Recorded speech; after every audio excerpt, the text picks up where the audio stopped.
7 years old. My story is that of children who are born out of wedlock and have a family conflict.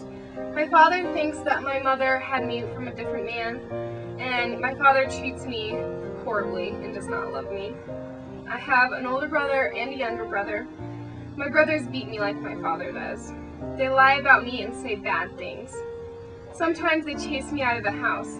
Sometimes my father will refuse to give me food, and I have to sleep on the kitchen floor away from my mother. I feel ashamed. I have bad clothes. My father and brothers are not nice to me. I have to sleep in the kitchen, all alone away from my mother. People make fun of me, and I don't have any friends. I feel tired. I have too many chores, and I don't sleep well at night in the kitchen. Sometimes my father and brothers wake me up in the middle of the night to beat me. I feel afraid. I'm afraid when they beat me. My father tells me I have no family. I'm afraid I will be left on the street with no place to live. I'm afraid when I'm alone at night in the kitchen. I feel shocked, and I don't understand why my family beats me. There's no one to be nice and care for me. My clothes are different from other kids, and my mother doesn't protect me. I don't understand why. My name is Ken. I'm 21 months old, and I'm HIV positive. My mother found out she was infected after I was born. My father was furious that she was tested, so he left the both of us. We moved into a small apartment for just the two of us.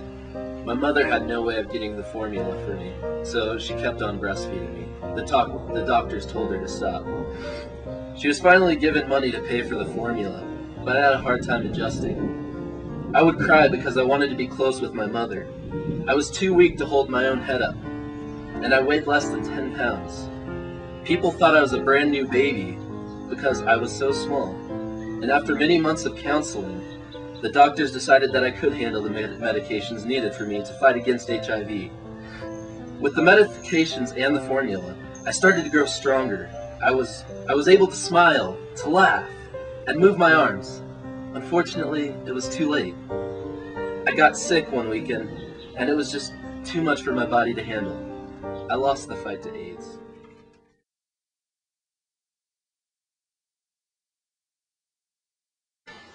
You know, when I first met Katie Hutt, and I met her in high school, and I found out she was doing this whole thing studying on the clothing line. I said, you know what, here's a girl with passion.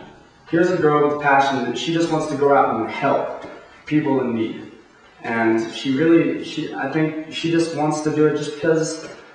It's not like she owes them anything. It's just she has such a giant heart for that kind of stuff, and I really appreciate that about her. I think it's really awesome because it's a humanitarian group that's donating to organizations in Africa and totally like creating and building playgrounds and clinics for all the towns that don't have those things. And the playgrounds are very, very important because it lets the kids just gather their youth back. Because a lot of them, their parents, left them in need, and they just totally missed out on their youth, and that's really important. Hi, my name is Allison Ashby. I just wanted to say a few words about Garden of Edith. I just want to say that it's an incredible organization. Just the fact that someone is out there trying to, solve these problems, these awful problems in Africa, and just the AIDS and how every 4 seconds a child dies, or hunger, or, there's just so many problems all over that country, and I just feel like we need more people and more organizations to get together and really make a difference. Hey, my name is Alina Stalker. I'm one of the Garden of Edith featured artists. I just want to talk a little bit about how I got started and then how Garden of Edith is just inspirational to me. I started doing art when I was like 5 or something, and at first it was just about getting good and like learning new techniques and stuff. I figured out that I really loved to do pencil art and like blending stick, and I don't know if you've seen any of my work, but I don't know, since I actually got good at it, it's been more about like finding God in my work, finding a piece of myself every single time I do something else.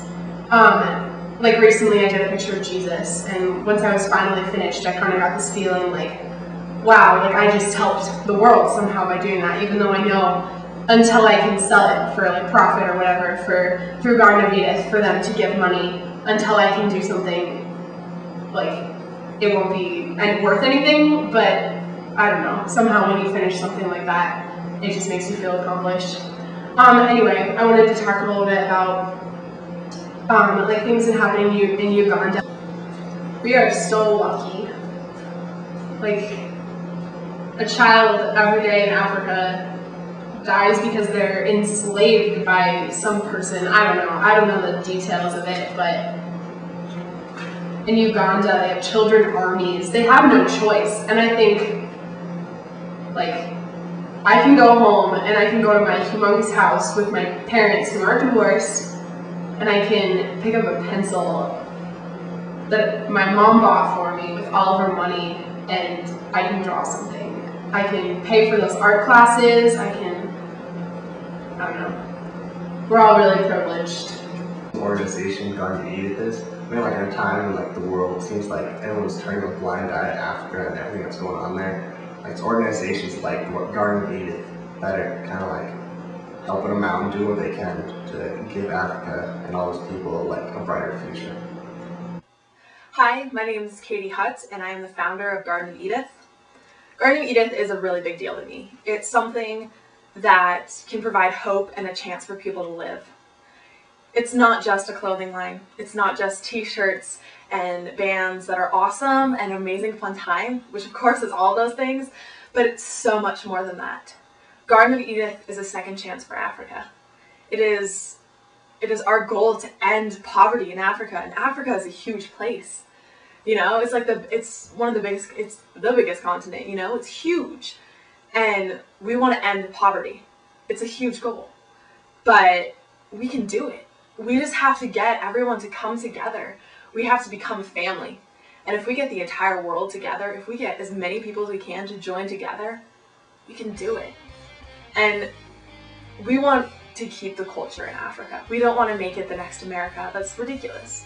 We want to end poverty, but let them keep their culture. Let them keep their ideas and just the amazing things that is Africa. And because Africa is a really amazing place. It truly is. I mean, I've never been there, and I hope to go there like soon as possible, because that's just what God decided to put in my heart, and I want to go there, and I want to get my heart, and I want to stay there, and I want to help as many people as possible.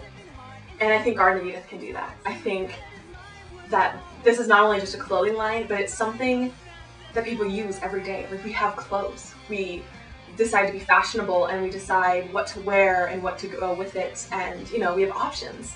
And so why not have a clothing line that not only gives you clothes, but gives you awareness about what's going on in Africa? Why not put it all together and make it the big package, make it change the world? And that's really what we're striving to do. We're trying to change the world. And I mean, I think this is the best way to do it, is through clothes and through fashion. And that's also my passion. I love clothes. Like, not gonna lie, I love them. And I think that by putting the things that we love, like, we put a cause with it, that makes it just that much more beautiful. And these clothes are not only affordable and amazing, but they provide for people who need money, who need help. And that's really what Garden of Edith is. Garden of Edith truly is compassion through fashion. It's the only way. It's simple pulling strings, but there's nightmares in your dreams. Whoa.